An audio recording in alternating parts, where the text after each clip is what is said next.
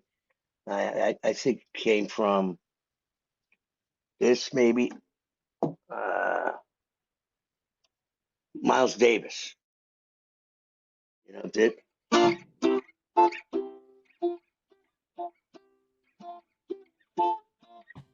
Rich. Okay. So it's G minor and A minor. Okay. But they're both different minors. Okay. This is A.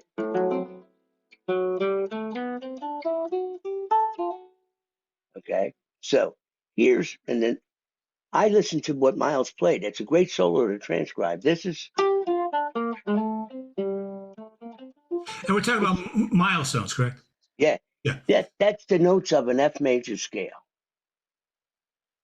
Okay. It's not G Dorian. He like that note a lot against that G minor. Me too. Okay. And then this, that's a C scale with F sharp in it. Okay. I know it's Lydian, but I don't call it that. It's these. Here's what I do. Well, if you got 2, 5, 1, and C,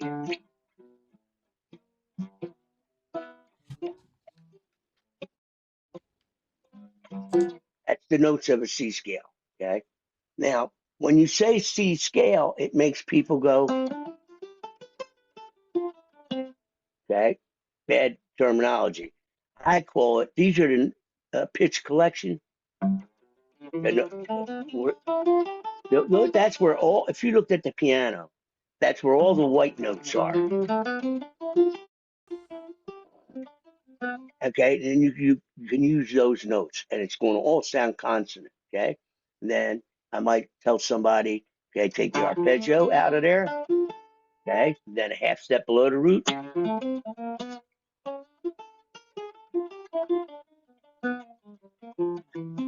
Okay, I just added some of the black notes. Easy to see on the piano. So I see that happens 5 times on the guitar, where all the white notes are, and then you got to put in other keys. Right, so it seems like a lot, but in reality, it isn't. It isn't. And so with those fingerings, here's the most important thing. A saxophone player, get a kid on the saxophone, and you show him a melody, his ear is 100 times better than a guitar player, because his hands are doing the same thing over and over again. We have all kind of.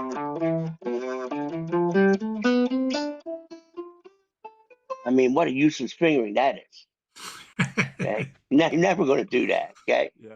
So anyway, without it makes the same sounds happen on the same fingers. For example, if I played this line, okay, I could go here and play it. Same finger. Let's say the chord's D minor. Okay. Then here. Exactly the same fingering. So this fourth finger, that's telling me the sound of the root. And then happens here.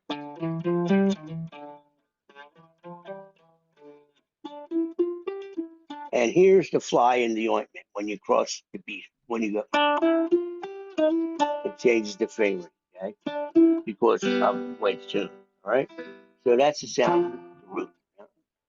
So there's the sound of the third.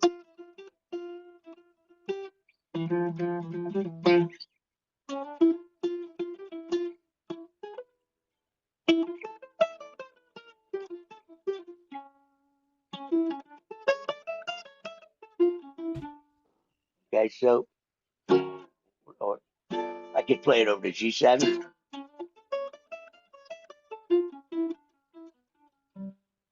Okay, now somebody might say, oh, that's D melodic minor. Yeah, but I didn't think of D melodic minor. I heard this note. G7, which is the augmented 11 or flat 5, or this D minor. Okay. So here's how I teach it. Okay, play through those chords, not over them, but through them. Okay. Now I want you to add the note C sharp on the D minor. Okay. Now add the note A flat on the D minor. Then do it to G7. Then do it to C. And that, but your fingers will always be on this. It's either there or over here. So that's it in a nutshell. So now you don't have so many possibilities for fingerings on the guitar. That's what makes the guitar hard. Sure. Too many fingers, you know. But that's how I try to make it easier that way, you know. And once again, it's all focused on developing your ear.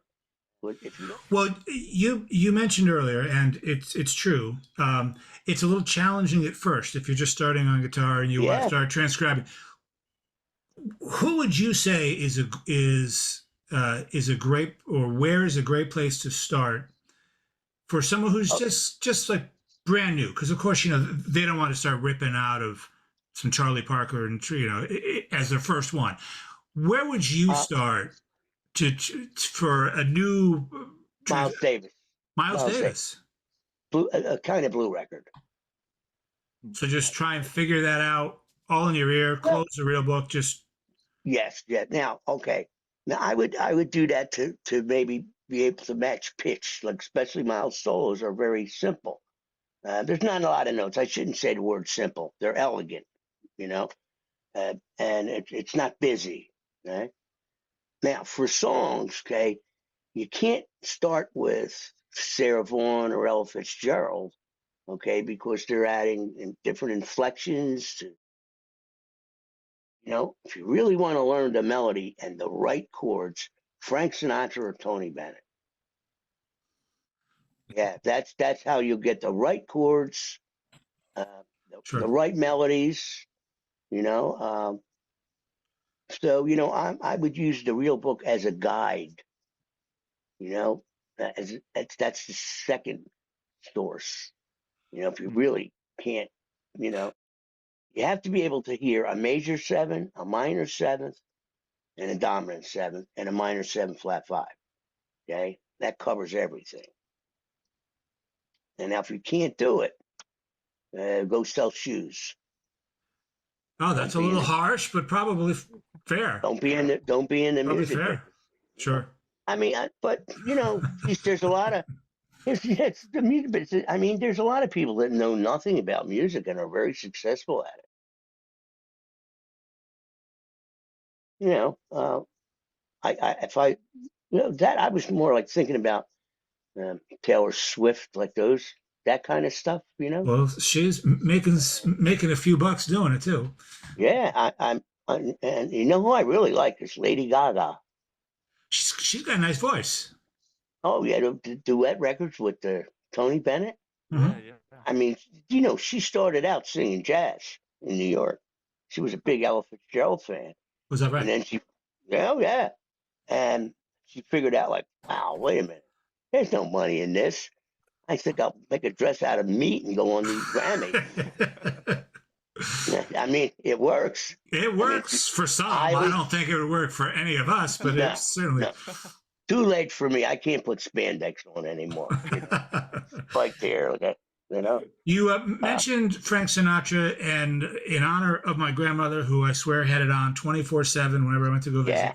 How did that gig come about that you played in the orchestra? You played in orchestras for Frank Sinatra. He lived in Palm Springs, right? He had a house there, and I was living in L.A., and so he got a band from L.A.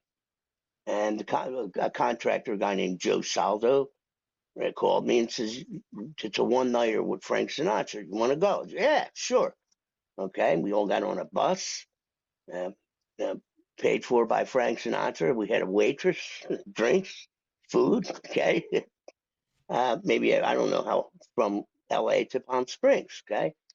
And we did the rehearsal without him, right? And the music was so easy. I knew all the songs. I've been listening to that stuff since I was a kid, you know? And I knew the arrangements too. So out of curiosity, I opened the book, the actual music, to see, wonder what they wrote. And I had it right. It's just simple. I had it. I mean, really, I didn't find anything wrong. And so it was paid for by Acura Cars. That's who, when they first came out, Japanese company. And he came at like 7:45, walked in the back door in a tuxedo, okay? And now I played for a lot of famous people in Las Vegas, okay? Never got starstruck until he walked on stage. I mean, it's like, wow, I don't know what it is about him, okay? Then he says to me on stage, I didn't know this was coming up. He says, "Hey, kid, do you know Girl from Ipanema?" And I says, "Yeah." And then he says, "Okay, just you and me." Yeah, I mean, man, I was so nervous, and ended the gig. So I really want to meet him. Okay, so backstage, there was a little party, a little room, and I saw him. I says, "I'm going to go over there." And I'm walking in, big guy comes to me, he says, "Where you going?" I says, "I want to see Mr. Sinatra." He says, "No, you don't. Oh, you can't come in here," right? Chili Rizzo, his bodyguard, right? And he happens to look up and says, "That's okay, let him in." You know, and I went in and I start Mr. Sinatra. He says, he says, try the tuna fish sandwich here. It's really good. Like that. You played real good, kid. And I tried to compliment.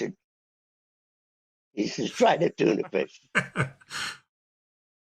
It happened a couple more times, just like that. I mean, I was never really his guitar player. Not,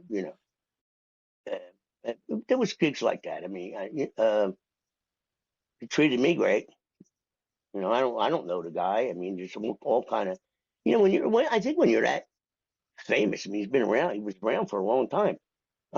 There's a lot of misinformation that, comes about, wrong things. Well, like if just like one person has a bad experience, but they have a microphone somewhere and it gets amplified. Right. Yeah. I mean, I'm sure that any stories about anybody that's in the public, I'm sure there's a little bit of truth in there too. We've talked about your music. We've gotten some of your secret tips for guitar players. Why don't we take a listen to some Jimmy Bruno? So we're going to play a track off of the Polarity CD. That's the one? Yeah. And we're going to listen to Cherokee. So this is Jimmy Bruno, Cherokee.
Okay, and that was Cherokee from Jimmy Bruno's Polarity CDX. And so, Jimmy, let's talk about what you're up to now. I know that you are teaching privately via Zoom and Skype lessons, and people can contact you through your website.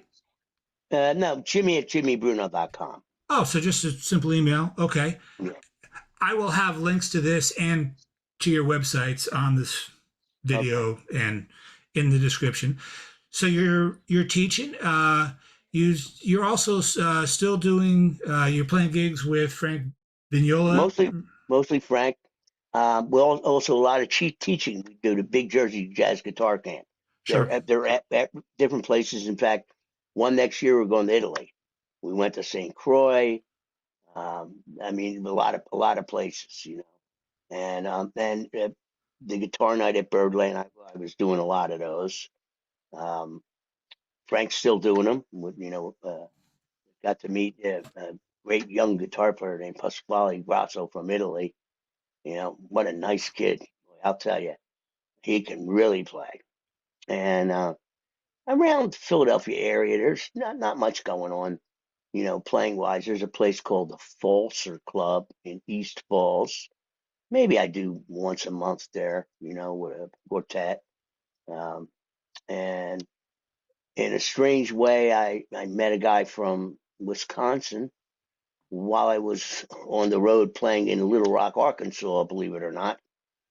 And make a long story short, he's a producer, writer, and an actor. And he has his own production company named Freddie Moyano. And he's had several successful TV things. They're on IMDb, International Movie Database. And so I'm scoring some things from here called the Union House Hotel. It's a mystery. Now, that's not your first TV and film scoring, right? You had done some of that when you were out in L.A.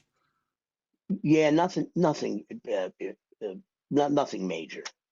You know, I played on a lot of it, but I never wrote for that before. You know, Okay. I learned how to write for orchestra when I was in Vegas. I mean, my first job was Lola Falana, and she says, "Can you write charts?" And I said, "Yeah." Right. Then I went home and I said, "Geez, now what?" I never did it before. Okay. Always take the gig, right? Always take the gig and figure it out. Well, yeah, and you know, I learned by making really stupid mistakes. You know, I mean, one chart. I mean, I was surprised that any sound came out of the orchestra at all because I didn't know what the hell I was doing. You know. And I saw the trumpet players were laughing, you know, something I wrote. And I says, "What are you laughing for?" The lead trumpet player, his name's Rick Baptist, okay? He says, "Jimmy, if you want a short note on the, you know, you want like this, you know, he says, you write too many rests." He says, "Just put quarter note, put a caret on the top of it. We know what to do, you know, and it's easy to read, you know." So he helped me a lot. And a saxophone player, Gene Ventresca, a lead alto player at the Sands Hotel for years. And, you know, he showed me some things I did wrong, you know, like putting breath marks in there. He says, obviously you never played a wind instrument, you know. He says, "You know, Jimmy, you wrote a flute line here." He says, "If I played it, I'll pass out." I said, "What are you talking about?" He says, "I need to take a breath somewhere. You put a rest in there for me, okay?" So that's trial and error, you know. And then one time the trombone section was hysterical. I wrote a trill, not fast, okay, like da da da da da, and I picked the two worst notes on the trombone. It was B flat to B. B flat, I think, is here, and B is the seventh position.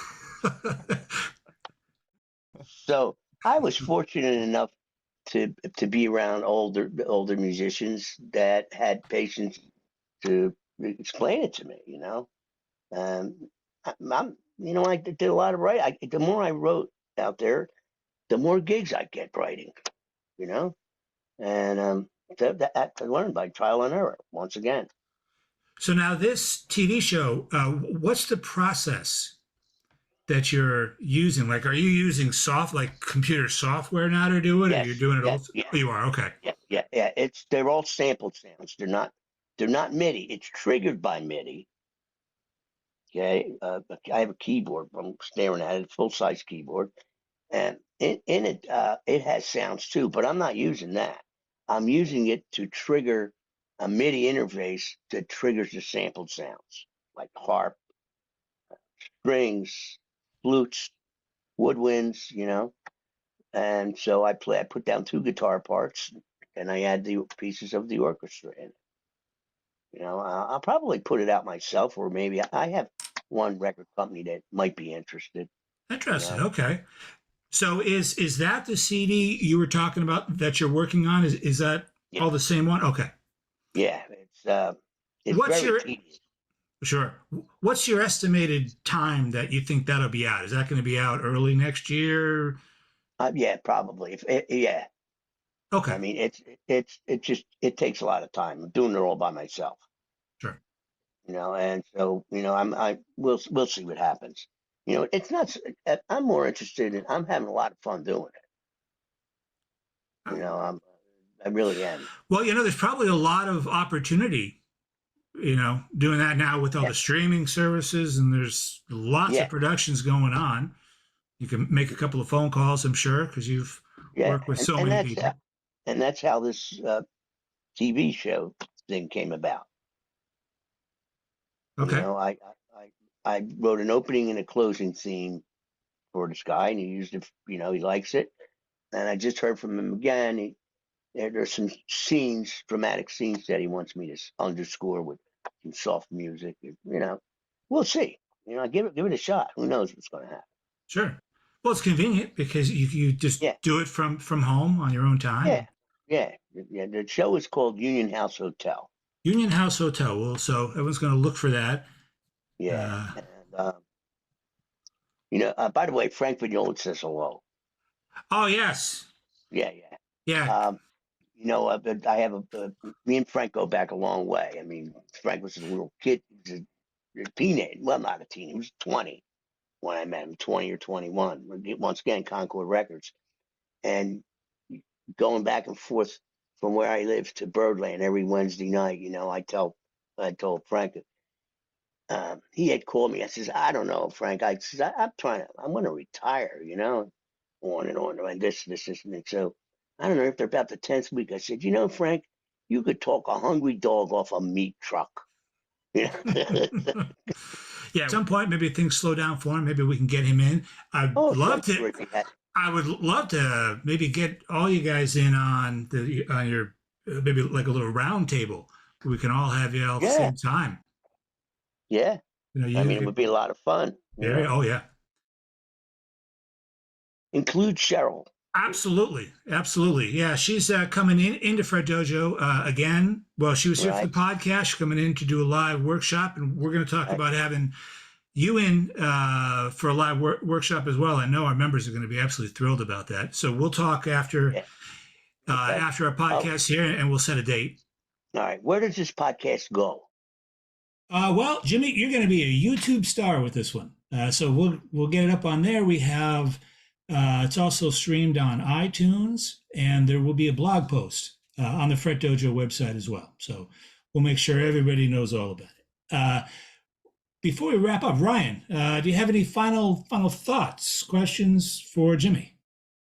Oh yeah, I just want to say thanks so much for taking the time to be on here. I've heard so many great stories over the years from Barry about you, and I've always admired your playing. So it's really awesome to have this opportunity to sort of connect with you. So thanks again. No, I had a good time. I mean, it's not like I'm very busy that I have to be anywhere. It's a nice place to be in my career because I don't have to work. Sure. I'm not rich, but I don't have to work. And you can pick and choose. I can do what I want. Some days I just don't. Some days I just don't do anything. One more plug. Yes, please. We'll take as much Roger time with you as we can get. Reissued the Jimmy Bruno model guitar. We had it a while back, and then it was discontinued, and he decided to bring it back. And I'm So sorry, I'm really that's happy. Sadowski. Who is it who makes the Jimmy Roger Bruno? Roger Sadowski. Roger Sadowski, the Jimmy Bruno model. So Yes, that's back out again. Okay. right. Well, if I sweet talk them, maybe they'll send me one to try out and say Jimmy said to send one here and send Ryan the bill. And that'll do it for us for today. Thank you so much to Ryan for joining us and to our very special guest, Jimmy Bruno. We will see you again real soon on the next Fret Dojo podcast.